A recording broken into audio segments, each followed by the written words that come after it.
Ya, kita sudah berada di siaran akhir ruang publik KBR pagi hari ini dengan tema kita KUHP baru soal aborsi berpihak pada korban kekerasan seksual kah? Untuk Anda yang sudah berpartisipasi memberikan pertanyaan melalui telepon bebas pulsa KBR di 0800 2457 893 ataupun juga melalui YouTube channel Berita KBR. Terima kasih. Dan kita akan coba kembali lanjutkan ya Mbak Geno dan juga Mbak Nanda yang sudah mengirimkan pesan melalui WhatsApp. Kita baca satu persatu. Dari Jakarta ada Ibu Salsa. Saya banyak baca di berita kalau perempuan korban kekerasan seksual itu malah berdamai dengan pelaku. Kalaupun hamil malah menikah dengan pelaku karena dianggap aib oleh keluarga. Berikutnya dari Lampung ada Ibu Bella. Seperti apa nantinya bentuk sosialisasi terkait kesehatan kehamilan dan layanan aborsi bagi korban kekerasan seksual? Lanjut lagi dari Jogja. Bisakah KUHP baru ini benar-benar melindungi perempuan korban kekerasan seksual dari tindak pidana kalau melakukan aborsi? Dari Ibu Rani. Mungkin bisa ditanggapi secara umum oleh Mbak Nanda dan juga Mbak Geno. Satu lagi ya dari Surabaya ada Pak Reynald. Stigma soal aborsi masih buruk terutama bagi korban. Menanggapi situasi ini seperti apa petugas kesehatan atau pihak terkait bisa menangani efek samping korban seperti kesehatan mental mereka? Dari Mbak Geno terlebih dahulu, silakan Mbak secara umum. Ya, secara umum pertanyaannya apakah betul KUHP itu bisa melindungi lah ya korban kekerasan seksual dari aborsi, kurang lebih itu pertanyaannya. Ya. Nah, kalau diimplementasikan dengan benar begitu ya, dan juga direspon dengan peraturan pelaksana terkait dengan pelayanan yang sesuai gitu, saya rasa akan cukup bisa membantu kita untuk memberikan perlindungan yang lebih ya kepada korban kekerasan seksual dibandingkan kondisi yang ada saat ini. Tapi itu dengan prasyarat tadi, satu, aparat penegak hukum punya pengetahuan yang betul, yang tepat gitu ya terkait dengan aborsi dan pengecualian aborsi ini. Maksud pemerintah itu seperti apa itu harus dipahami dengan betul. Kedua adalah pelayanannya memang harus tersedia. Ketiga, sinergi dari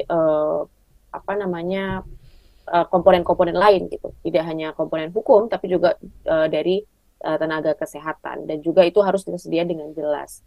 Nah, kalau dalam fenomenanya memang selama ini korban kekerasan seksual itu banyak kemudian justru dia dinikahkan, justru dia kemudian dikriminalisasi, bahkan itu memang terjadi, kami rasa begitu, karena memang negara ini masih belum cukup bisa melindungi gitu ya korban kekerasan seksual. Tapi dengan harapan, satu, kita punya undang-undang TPKS baru, dua, KUHP-nya kemudian bersambung gitu ya, menyambut undang-undang TPKS ini, diharapkan ke depannya ini menjadi lebih baik. Tapi tentu saja ini tidak terlepas bagaimana masyarakat kemudian punya stigma terhadap korban-korban kekerasan seksual, khususnya korban perkosaan. Satu, stigma tentang bagaimana itu adalah satu hal yang yang mempermalukan keluarga gitu ya, padahal itu adalah sesuatu yang sama sekali di luar kontrol perempuan gitu, di luar kontrol korban juga tidak menginginkan gitu. Itu harus mulai diketahui juga oleh publik gitu. Korban tidak mengundang, korban tidak menginginkan gitu. Jadi kekerasan seksual itu adalah satu tindak pidana yang terjadi pada seseorang, melihatnya ya kacamatanya kacamata korban. Terus orang ini harus dibantu, negara harus hadir gitu, masyarakat juga harus membantu gitu. Nah, kedua adalah bagaimana tentang masyarakat juga melihat aborsi ini. Meskipun kemudian negara memberikan ruang gitu ya, tapi masyarakat secara umum, termasuk aparat penegak hukum, termasuk tenaga kesehatan, masih punya bias terhadap bagaimana aborsi ini dikatakan tadi sebagai sesuatu hal yang membunuh, dan bukan dilihat sebagai dalam kerangka ini adalah pilihan gitu ya bagi korban kekerasan yang mengalami begitu banyak trauma yang juga harus direspon bersama-sama. Itu juga kedepannya juga tidak akan lebih baik kalau misal masyarakat tidak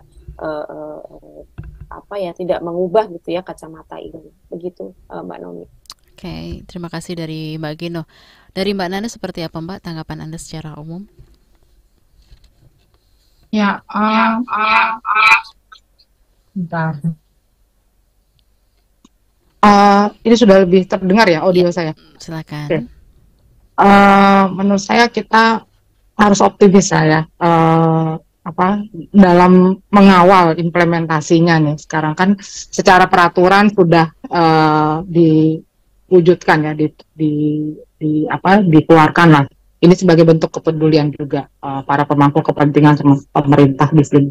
Nah, implementasinya nih kita masyarakat harus ambil peran, berpartisipasi dan juga harus dilibatkan gitu di dalam implementasinya untuk mendukung perlindungan penuh bagi korban kekerasan seksual. Jadi tidak ada lagi praktek-praktek atau hal yang justru sebenarnya ini malah menyusahkan perempuan dan keluarganya atau orang terdekatnya ketika mendapatkan haknya, gitu ya, untuk bisa hidup aman, sehat, sejahtera di negara ini, gitu. Jadi kita harus semua masyarakat tuh, semua elemen sebenarnya punya peranan yang sangat penting dalam hal ini. Nggak bisa ini peran pemerintah, petugas kesehatan atau aparat hukum saja gitu, tapi kita juga bisa mengawal sehingga tadi kalau kebanyakan didamaikan, atau kita boleh lihat lah fakta penanganan hukum, kasus hukum korban kekerasan ini selesai atau enggak misalnya gitu ya.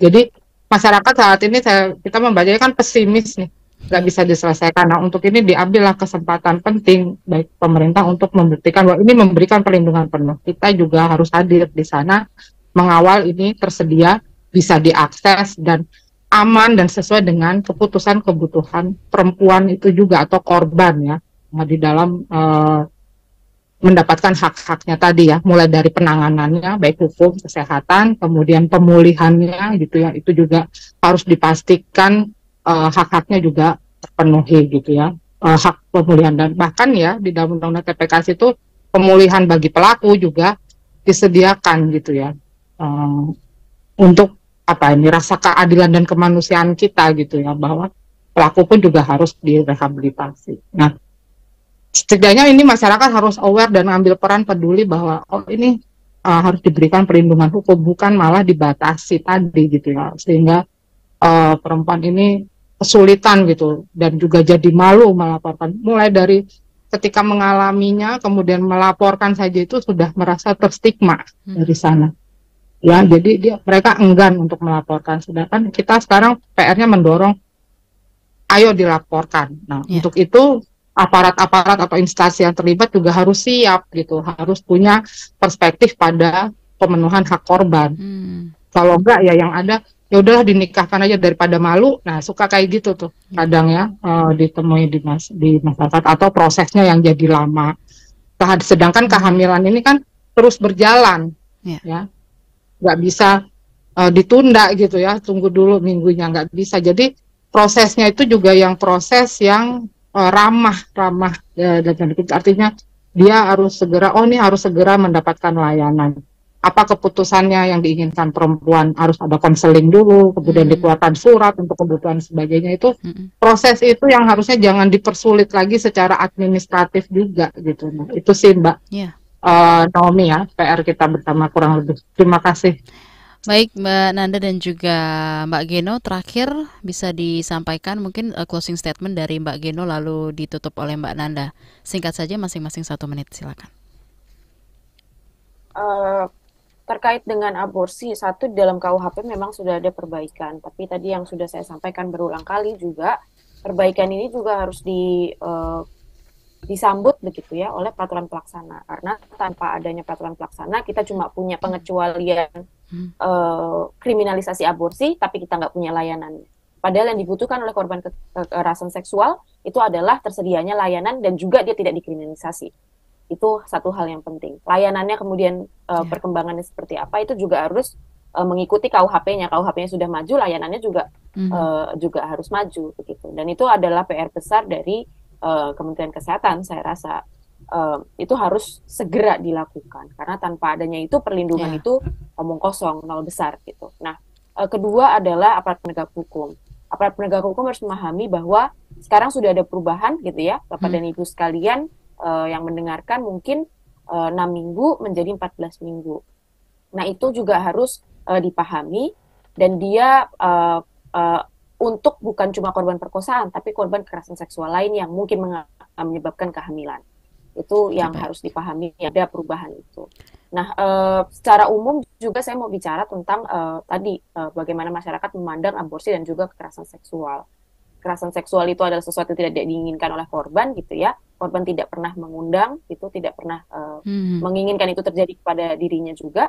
Betul. Jadi memang kita juga harus membantu sama-sama gitu. Kalau memang korban menginginkannya untuk menghentikan kehamilannya, ya kita juga harus menghormati itu. Karena tadi yang Mbak Nanda sampaikan, perempuan itu fungsinya lebih dari fungsi reproduksi. Yeah. Kita punya fungsi yang lain gitu ya, yang juga harus dihormati oleh masyarakat kalau itu adalah pilihan yang dibuat, dan masyarakat juga harus mendukung untuk tadi misalnya pasca Baik. penghentian kandungannya itu juga harus kita bantu bersama-sama. Berujuk Begitu, Mbak pada Nani. kepentingan dan keinginan si korban begitu ya.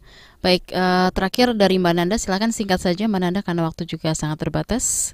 Silakan. Ya, dari saya seharusnya kebijakan yang ada ya, baik undang-undang atau KUHP ini betul-betul memberikan perlindungan untuk masyarakat Indonesia ya. Dalam hal ini kita konteksnya korban kekerasan seksual. Nah, harapan saya sih itu ya, jadi bukan apa ya, kita harus mulai membongkar ya permasalahan yang ada dari hulu ke hilir, mulai dari Baik. pemahaman kesadaran masyarakat nilai hingga di layanannya. Saya rasa itu harapannya sehingga hak-hak korban ini bisa terpenuhi. Terima Baik, kasih.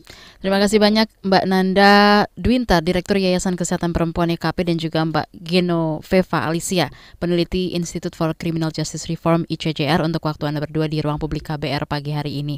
Dan untuk Anda pendengar, terima kasih banyak sudah berpartisipasi. Akhirnya saya Naomi Liandra pamit undur diri. Sampai jumpa.